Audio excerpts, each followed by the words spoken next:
As preparation, I invite you to reflect on 4 questions about your own UU journey. First, why Unitarianism? What part about the Unitarian half of our UU heritage particularly resonates with you, drew you, or keeps you here? Unitarianism began as a rejection of the doctrine of the Trinity, rejecting it as essential to the Christian tradition. Don't get me wrong, there's nothing wrong with being a Trinitarian. Within our UU Big Tent, there's plenty of room for Trinitarianism as well as many, many other possible beliefs, as one among many possible beliefs. But 500 years ago, when Unitarianism was started, our Unitarian forebears faced the death sentence sometimes for being anti-Trinitarians.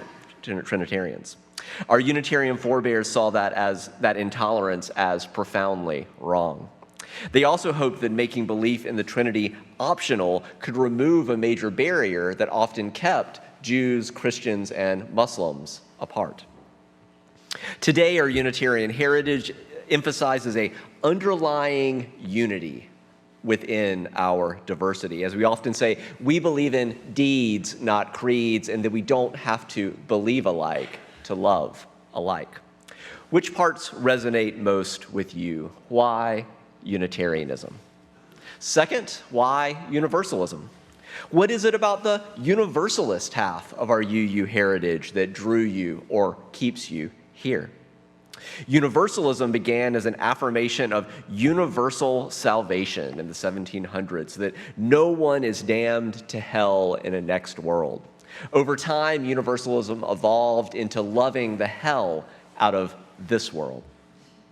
That commitment to ever-widening circles of inclusion often led many of our Universalist forebears to join many social justice movements. So abolitionism, universal freedom from enslavement, women's suffrage, universal voting rights, the civil rights movement, universal equality under the law, and similarly, more recently, the LGBTQ plus rights movement. As one of my colleagues puts it, Unitarianism proclaims that we spring from a common source, Universalism that we share a common destiny. We are all in this together. Which parts of that resonate most with you? Why Universalism? Third, why Unitarian Universalism? Why such a long name? In 1961, the same year this congregation was founded, the Unitarians and the Universalists merged and bestowed upon us an unwieldy 10 syllables. Some alternative names that were once considered that we could have been were the Universal Church, the United Liberal Church of America, the Free Church of America, the Free Church Fellowship, all better options than the one we ended up with. But we had to please the two camps, right? Neither one of them wanted to lose their name. When you look over the UU covenant and values on the back of your order of service, which parts of our Big Tent theologically liberal religious movement resonate most with you?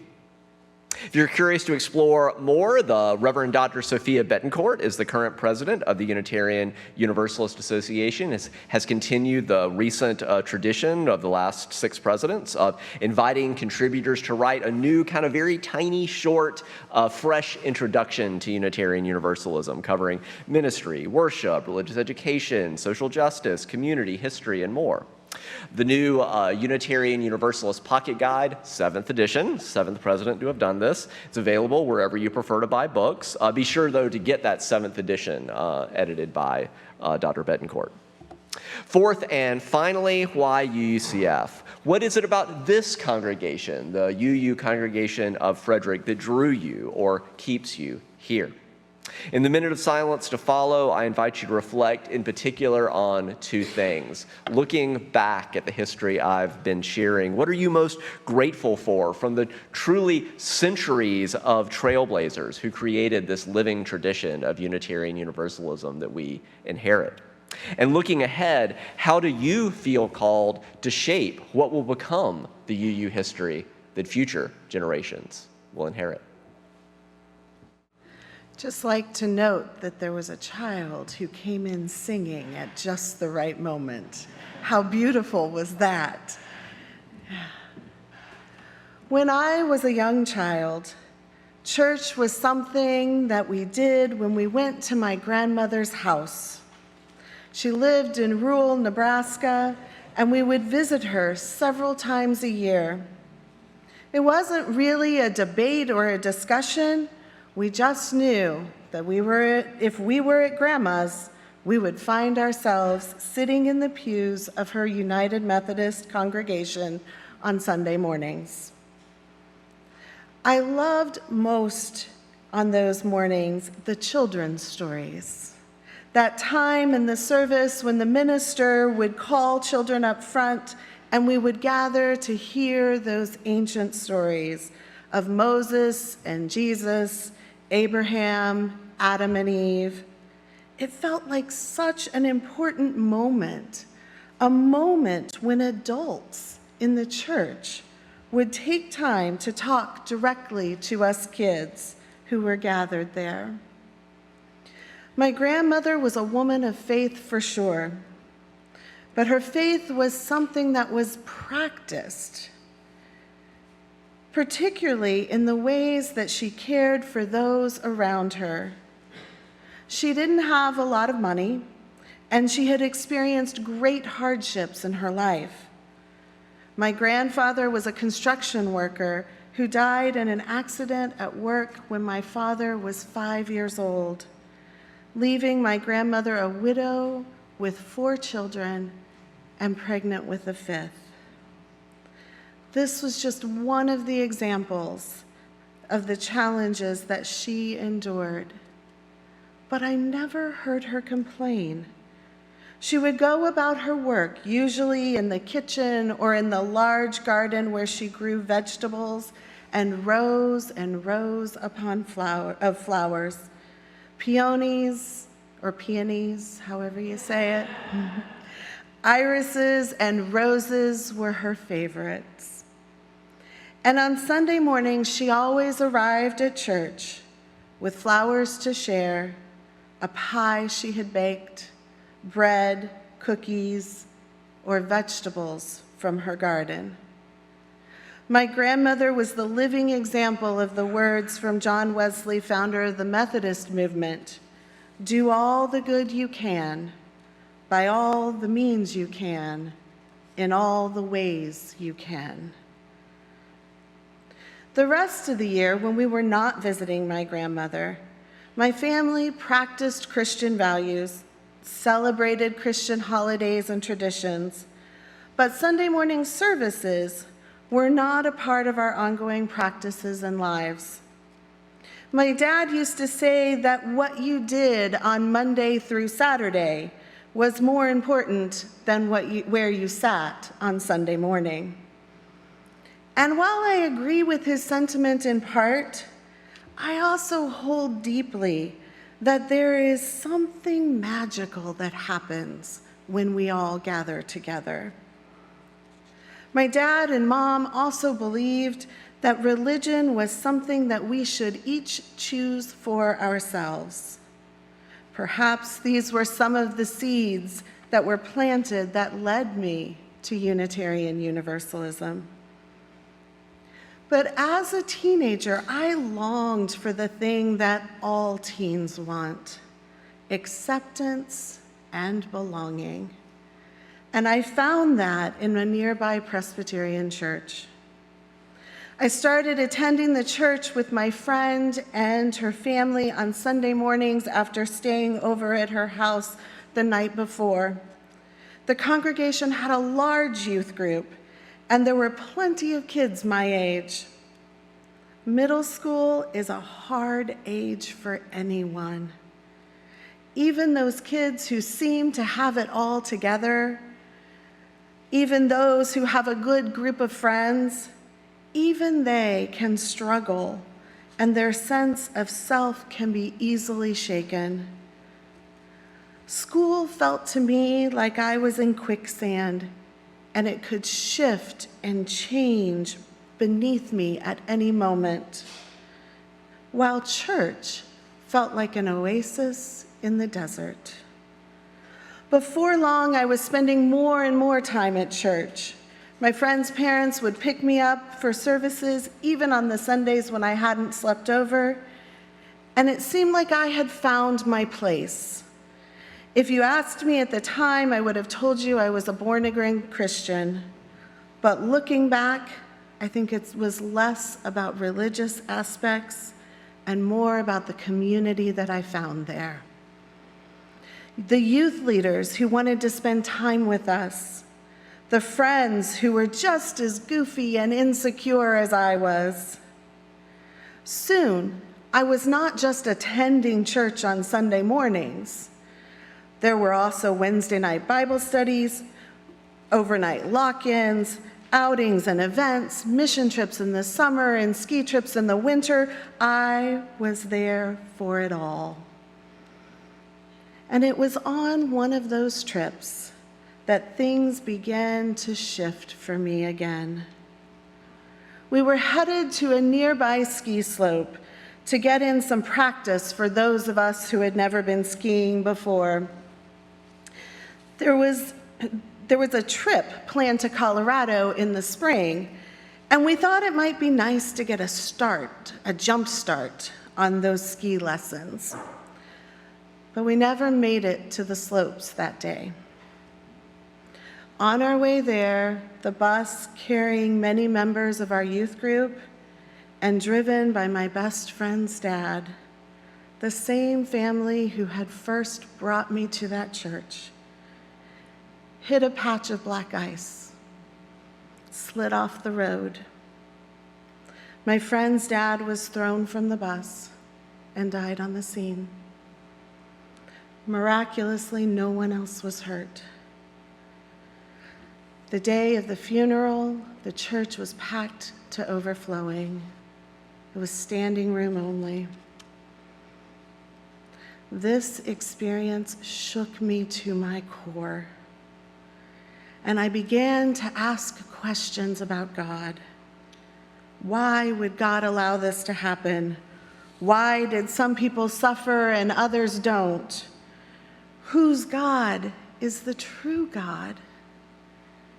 Is there even really a God at all?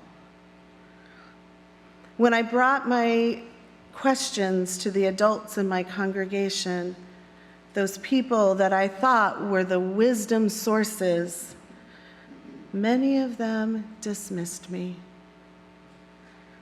Some told me to pray about it, that God would reveal the answers, and I did pray. But the answers didn't come. And finally, those adults that I trusted told me that my faith wasn't enough.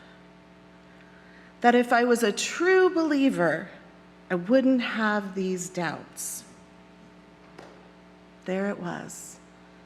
The problem was not with God. How could it be? They made me believe that the problem was with me, that I was not good enough, faithful enough. Soon after I graduated from high school and went away to college, I drifted away from church. And even after I moved back home in my senior year, I never went back. Like so many other things from my childhood, I packed up all those questions and put them away. In college, my world exploded. I met so many people who were different from me. I loved being in community with them, learning from them, sharing this college experience and existence together. And when I graduated from college, I wanted to do something radically different. I wanted to experience more than what I had known growing up.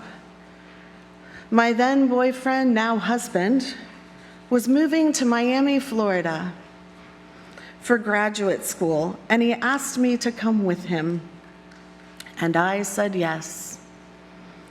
It was as far away from the place that I had known and grown up in as I could get without actually leaving the country. For this girl from Kansas, Miami was like nothing I had ever known before. I began my teaching career there in a private school, and I worked with students with differing abilities. And some years later, my husband and I moved to Virginia and started our own family. My daughters were born. And when my youngest daughter was in first grade, she went to church with a friend after spending the night at the friend's house. Sound familiar? And she came home the next afternoon and asked me, "Why don't we go to church? Do we believe in Jesus? In God? Are we going to heaven?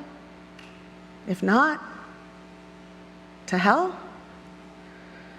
That box of unanswered questions that I had packed so neatly away sprung open. And I was again facing all of those questions, but this time echoed back to me in the voice of my child. Over the years, I had tried to go to church. I'd visit a congregation here or there, but nothing felt quite right. Nothing felt like home. There were too many things that I no longer connected and resonated with. Too many words and ideas that felt hollow and untrue for me. And when I shared with my husband the questions my daughter was asking, and I told him how I wished we could find a place that would help her find her own meaning and answers, he was the one who suggested I try a Unitarian Universalist congregation in town.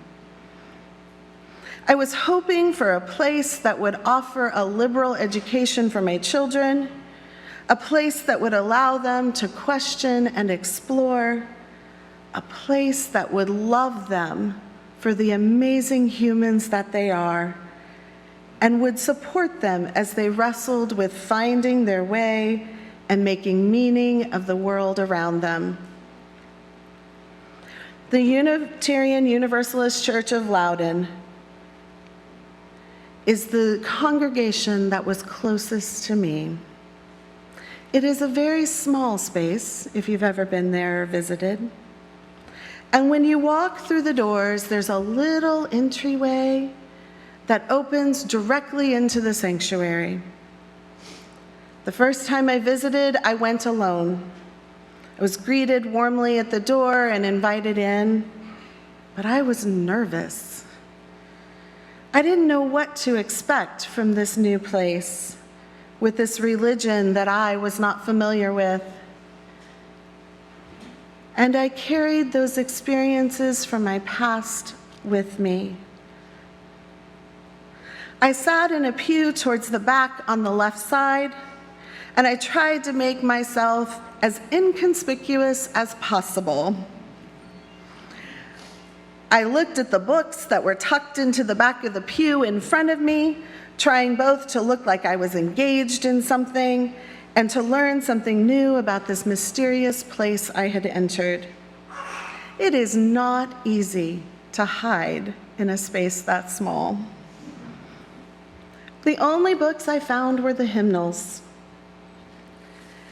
And so I opened the front of the gray one, and there was a list of principles. The first principle stated that we affirm and promote the inherent worth and dignity of all people. And a few lines down, the free and responsible search for truth and meaning. In that moment, I felt I had found the right place. The place that at least aspired to do the two things I was searching for: to love my children as they are and to help them wrestle with their questions about the nature of God and the universe. But little did I realize what that congregation, what this faith would unlock in me. I often say that I found Unitarian Universalism for my children, and I fell in love with this faith and its message of liberating and transforming love. Today, my spiritual practice is like a prism, or maybe a kaleidoscope, with multiple dimensions and facets that shift and change. Connection, belonging, and love have always been a part of my spiritual journey, going all the way back to those stories on the rug at my grandmother's church. It was the connection and love shared in those moments that made them special. Service to and with others has also been an ever-present part of my spiritual practice. My grandmother, my aunt, my mom have all taught me the value and importance and fulfillment that can come from service.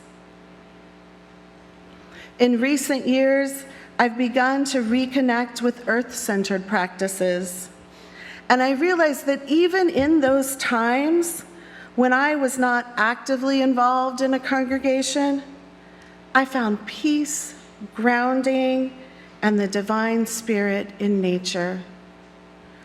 The subtle breeze in the trees whispers the message of hope and love. The gradual turning of the leaves in the fall reminds me that things change and that there is beauty in all stages of life. The buds on the trees and the first flower blooms in spring signal that rebirth and new life are still possible. And the sun's bright light and warmth on longer summer days reminds me that all of us need rest, reconnection, and play. And yes, my theology still makes space for those Christian traditions that were part of my youth. They are ingrained in who I am. I still appreciate Scripture, but I see those stories differently now. For me, it's not about salvation in the next life, but rather, as many Unitarian Universalists have said, it is drawing on that Universalist heritage. It is about loving the hell out of this world. We are all holy beings, and this life, this moment, is a sacred moment. We will never be here together in this same space and time with these same companions on this same journey. That is a thing of beauty. That is precious. That is holy.